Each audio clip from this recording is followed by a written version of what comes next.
सन्ततोऽद्वये अद्वये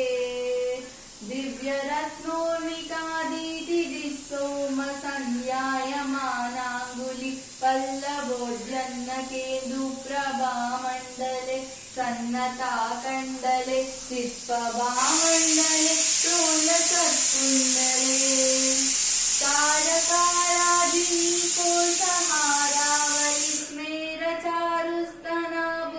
तारकाराजिनीकोसहारावलिस्मेरचारुस्तनाभोगभारानमन् मध्यवल्लीवलिच्छेदवीचि समुल्लास सन्दर्शिताकार सौन्दर्यरत्नाकरे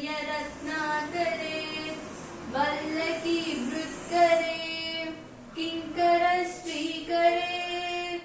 हेमकुम्भोपमोतुङ्गवर्षोजभारावनं रे त्रिलोकावनं रे लसज्युक्तगम्भीर